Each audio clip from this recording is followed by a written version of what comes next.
Halo guys, apa kabarnya nih? Kembali lagi bersama kita di Imkesma Channel. Di video kali ini kita akan membahas tentang diabetes. Pasti kalian penasaran kan apa itu diabetes dan bagaimana sih cara pencegahannya? Kita langsung saja ke pembahasannya.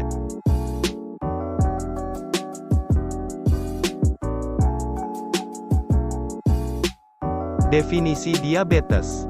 Menurut WHO tahun 2006, diabetes mellitus adalah gangguan metabolik yang ditandai dengan tingginya kadar gula dalam darah yang disebut hiperglikemia dengan gangguan metabolisme karbohidrat, lemak dan protein yang disebabkan karena kerusakan dalam produksi insulin dan kerja dari insulin tidak optimal.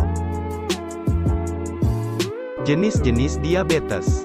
Secara umum, diabetes dibedakan menjadi dua jenis, yaitu diabetes tipe 1 dan tipe 2. Diabetes tipe 1 terjadi karena sistem kekebalan tubuh penderita menyerang dan menghancurkan sel-sel pankreas yang memproduksi insulin.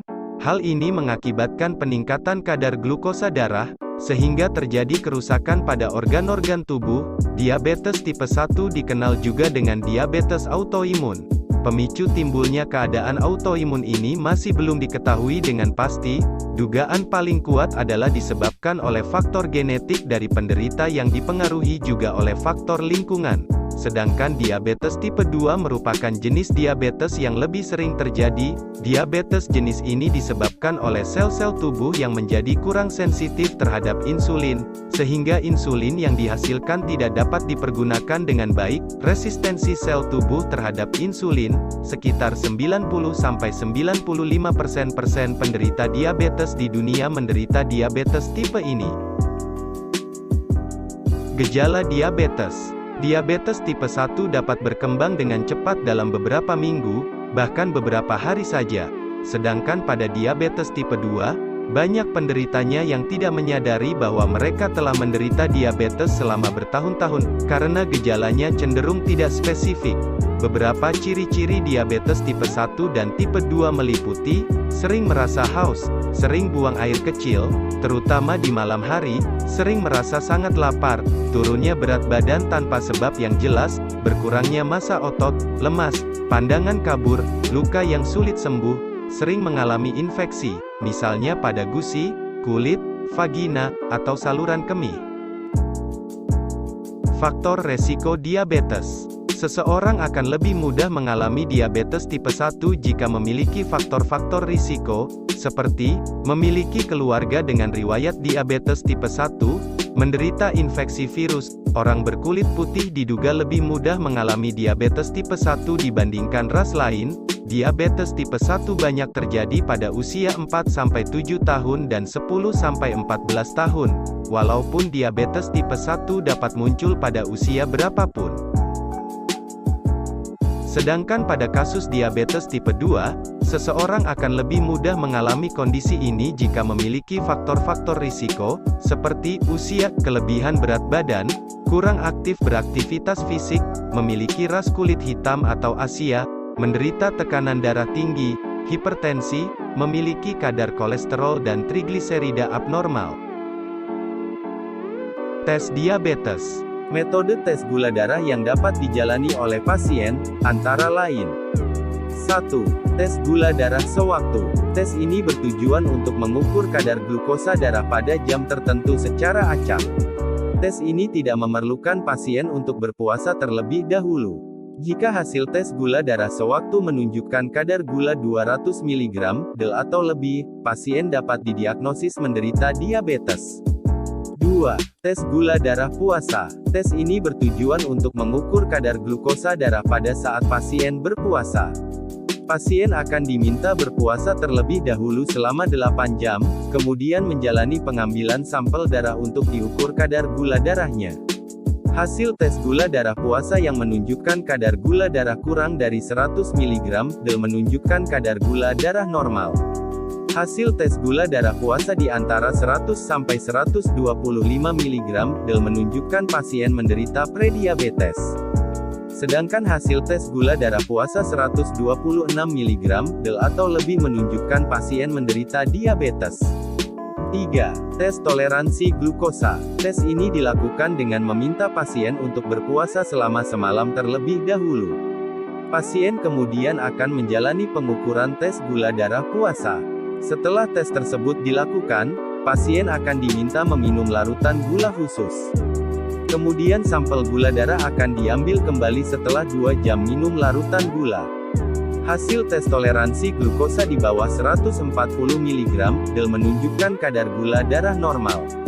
Hasil tes toleransi glukosa dengan kadar gula antara 140 sampai 199 mg del menunjukkan kondisi prediabetes. Hasil tes toleransi glukosa dengan kadar gula 200 mg del atau lebih menunjukkan pasien menderita diabetes. 4. Tes BA1C Glycated Hemoglobin Test. Tes ini bertujuan untuk mengukur kadar glukosa rata-rata pasien selama 2-3 bulan ke belakang. Tes ini akan mengukur kadar gula darah yang terikat pada hemoglobin, yaitu protein yang berfungsi membawa oksigen dalam darah. Dalam tes BA1C, pasien tidak perlu menjalani puasa terlebih dahulu. Hasil tes BA1C di bawah 5,7% merupakan kondisi normal. Hasil tes BA1C di antara 5,7–6,4% menunjukkan pasien mengalami kondisi prediabetes. Hasil tes BA1C di atas 6,5% menunjukkan pasien menderita diabetes. Selain tes BA1C, pemeriksaan estimasi glukosa rata-rata (EAG) juga bisa dilakukan untuk mengetahui kadar gula darah dengan lebih akurat. Pengobatan diabetes. 1. Edukasi, berupa pendidikan dan latihan tentang pengetahuan pengelolaan penyakit diabetes mellitus bagi pasien dan keluarganya.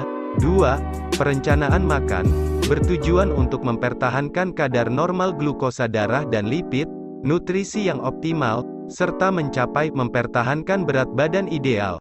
Adapun komposisi makanan yang dianjurkan bagi pasien adalah sebagai berikut: karbohidrat 60–70%, lemak 20–25%, dan protein 10–15%. 3. Latihan jasmani, berupa kegiatan jasmani sehari-hari, berjalan kaki ke pasar, berkebun, dan lain-lain, dan latihan jasmani teratur, 3–4x minggu selama tanda kurang lebih 30 menit. 4. Intervensi farmakologis, diberikan apabila target kadar glukosa darah belum bisa dicapai dengan perencanaan makan dan latihan jasmani. Intervensi farmakologis dapat berupa obat hipoglikemik oral (OHO), insulin sensitizing, insulin sekretagok, penghambat alfa-glukosidase, dan insulin, diberikan pada kondisi berikut: penurunan berat badan yang cepat, hiperglikemia berat disertai ketosis-ketoasidosis diabetik, dan beberapa kondisi lainnya. Komplikasi diabetes, penyakit jantung, stroke, gagal ginjal kronis, neuropati diabetik, gangguan penglihatan, katarak, depresi, demensia, gangguan pendengaran, frozen shoulder, luka dan infeksi pada kaki yang sulit sembuh, kerusakan kulit atau gangrene akibat infeksi bakteri dan jamur, termasuk bakteri pemakan daging. Pencegahan diabetes, mengatur frekuensi dan menu makanan menjadi lebih sehat, menjaga berat badan ideal, rutin berolahraga, rutin menjalani pengecekan gula darah, setidaknya sekali dalam setahun. Jangan merokok atau berhenti merokok. Terima kasih telah mendengarkan informasi mengenai kesehatan di Himkesma Channel ini. Jangan lupa like, share, dan bagikan ke teman-teman kalian. Sampai jumpa di video berikutnya.